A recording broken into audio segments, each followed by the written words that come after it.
ابو عثمان مغربی رحمت اللہ علیہ فرماتے تھے ثواب الورع خفت الحساب، کہ ورع کا یہ ثواب ہے کہ قیامت کے دن اس بندے کا حساب بہت آسان ہوگا. ثواب الورع خفت الحساب، اس کا حساب بہت آسان ہوگا. جو اتنا پرہیزگار ہوگا اللہ تعالیٰ اس کا کیا حساب لیں گے. انس لانو کی ایک حدیث مبارکہ ہے جو آج کے اس مضمون کی اختتامی بات ہے، مگر اس حدیث پاک کو پڑھتے بھی ڈر لگتا ہے، بیان کرتے بھی ڈر لگ رہا ہے. اس کو پڑھتے ہوئے بھی ڈر لگتا ہے اور اس کو بیان کرتے ہوئے بھی ڈر لگتا ہے. اب پتہ چلتا ہے کہ ہمارے اکابر علماء دیوبند ان کی زندگیوں میں اتنا تقویٰ تھا. ذرا اکابر کا تقویٰ کتاب پڑھ کے تو دیکھیں نا. پیریڈ پڑھاتے ہوئے اگر کوئی رشتہ دار آ جاتا تھا تو چند منٹ اس سے جو بات کرتے تھے وہ بھی نوٹ کرتے تھے اور مہینے کے بعد اپنی تنخواہ سے اتنے وقت کی تنخواہ کم کروا دیتے تھے.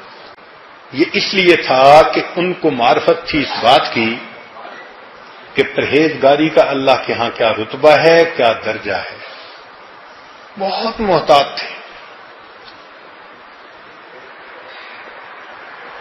چنانچہ یہ حدیث مبارکہ انس رضی اللہ تعالیٰ عنہ نے روایت کی کہ نبی علیہ الصلوۃ والسلام نے ارشاد فرمایا من لم یکن لہ ورع یسدہ معصیۃ اللہ اذا خلا،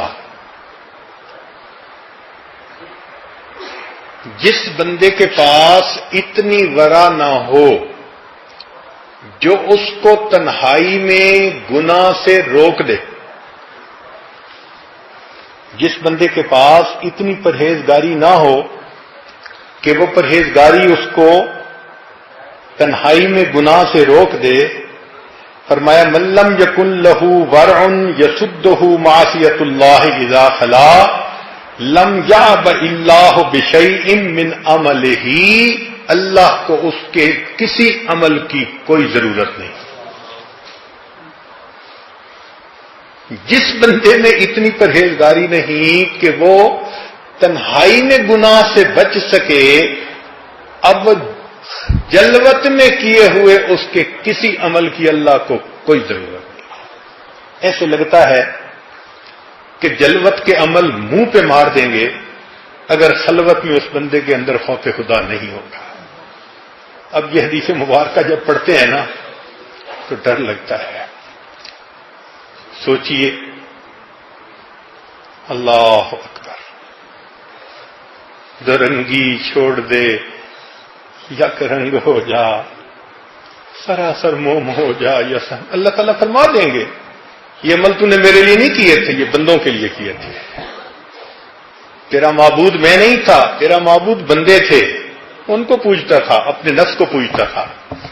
اگر تم مجھ سے ڈرتا ہوتا تو تنہائی میں بھی گناہوں سے بچتا.